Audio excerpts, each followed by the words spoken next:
And we have our winner. And Cam is gonna wave and say hi to. Actually, you can sit here because I Sorry. think I'll maybe share this because what a game. Yeah, wild game. Okay, before we jump into questions, just what were you talking about over the board after the game finished? I was trying to calculate King H1, King H2. It was a very messy game, and I'm like, yeah. Yeah. Okay, so in the opening, Cam played his signature.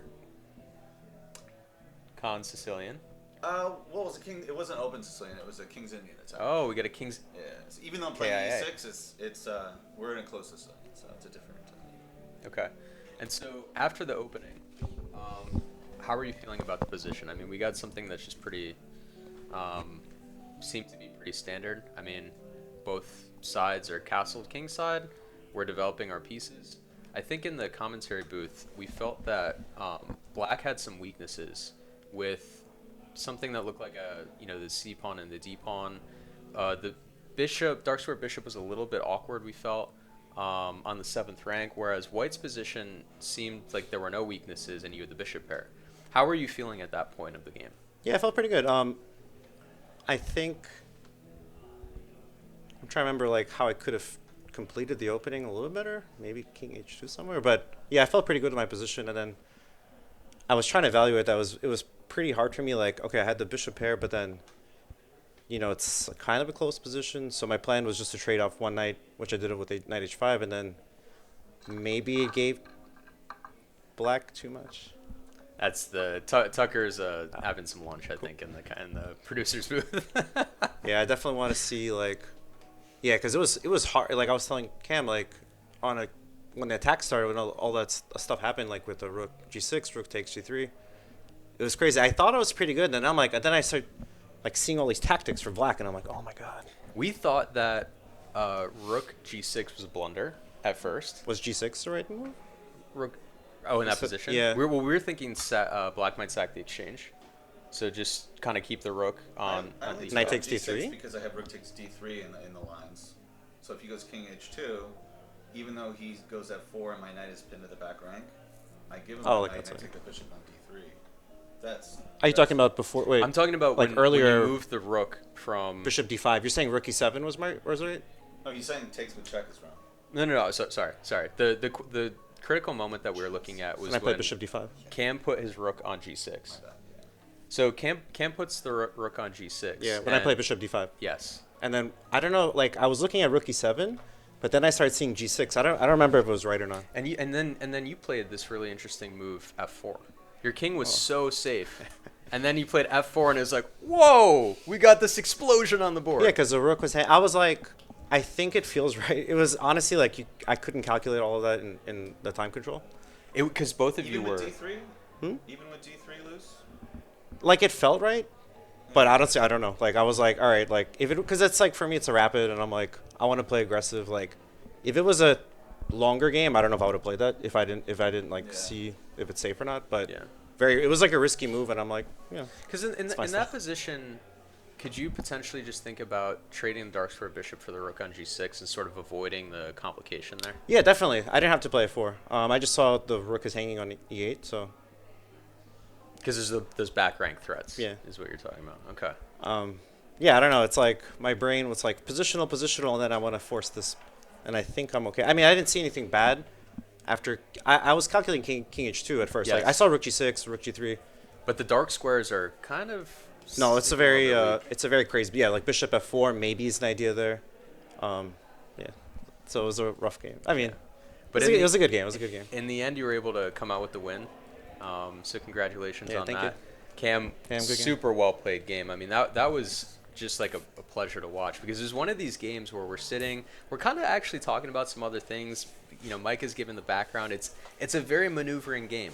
But these games that are maneuvering in the opening, I feel like they tend to turn into tactical slugfests at the end. And that's what we got from this game. Is this your style? I've not seen you play before. Is this your style of chess? Not normally. Like online in a speed control, yeah. So I think, I think it was a factor of things. Like I saw Cam had some time trouble. I mean, so did I, but I just want to like complicate things, and Yeah, it's like it's a friendly tournament. I mean, friendly-ish. So I'm like, Friendly. yeah, like I said, I don't know if it was like if I'm playing in a classical game, I don't know how to play that for. I had to Mm. calculate, and if I don't see like safe position, like I don't normally play like that. So So this field is very strong. Obviously, you just played our BCC number one player in Rapid on board one. What are you expecting for the rest of the day in terms of who you'll play, what types of games you'll get, and what your results will be? I think it's going to be very competitive. I saw who's playing, and I'm hoping it'll be very competitive. I was hoping Lenderman would play, but unfortunately not. Taught me a lesson last time I played here. So Ah, yeah, I saw some of that commentary. I think he's been here a couple times, maybe once or twice. Local to Brooklyn. Are you based in Brooklyn as well? no, I'm in Queens. You're in Queens. Yeah. Okay, so you come to the other borough when you hear about great tournaments like this Yeah. potentially happening. It's always better when the G train's working, but Ah, yeah, yeah. On the non-rainy days. Well, thank you so much for Yeah, coming thank you. in. Hopefully, Appreciate we it. can talk to you again Definitely. in future games. And Cam, Good luck with your pleasure casting. to get you twice in here. Just to mention, Danny's a selected national master, and was wondering if you had time to mention that H3 thing we were talking about, Danny. oh yeah. Oh yeah, sure. So I blundered this nuance. Yeah, I think I was looking at like so that was a position that was like e4, c5, knight c3, e6. The idea is like G3, D5. If I play bishop g4, I'm missing h3, bishop h5, g4, bishop g6, g5. And then knight takes c5. Yeah, I was kind of waiting And for the pawn you. is loose. I didn't want to castle early. I was kind of waiting Have for you to but that's castle. why I gave it the bishop pair, because of that tactic. I think it's actually Ah, yes, yes. super interesting position because I'm gonna look at it later also because I'm like I don't really know what's the right move there. My plan was to wait for you to castle, and then I'm like I don't really have any like it didn't feel like I have great moves. So I'm like, you know what? Let me just castle and like see what happens because it's rapid. Like I can't sit all day and like figure out what to do. The other thing actually we were curious about was when you played C3. And Oh. yeah, thank you so much, Cam. Yeah, we'll, good games. we'll see you again later. So when you played C3, I thought that was an Oops. interesting moment in the game because you had maybe some options there. What kind of structure were you hoping for there? Were you expecting Cam to play D4 D4? and allow you to play C4? So my plans are in that position like, so I'm fighting the pawns in d5, c5, and I think if I kept my pawns on like a2, b2, c3, d3, I don't really have a weakness. I obviously like if black plays c4, I can play d4, but then I think I'm fine on e4. My understanding is I'm fine with the e4 square for the knight because my bishop can always trade, and it's like not really going anywhere. But then I realized I'm like, if black plays just solid, I don't think I have anything. I don't know. Like I'm not. I have to look at it and kind of get a feel. So I played c3 with the idea of queen b3 actually. Queen B3.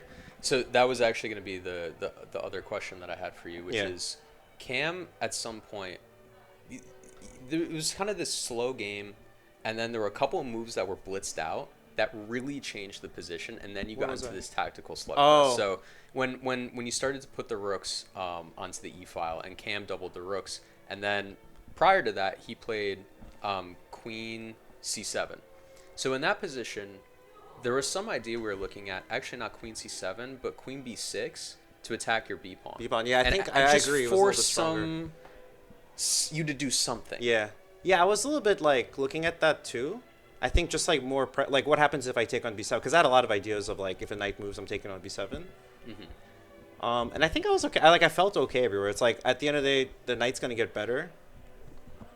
But then my bishop is really strong. I don't know. Like I'm not really sure. Maybe was black better there in evaluate. I don't know if you saw.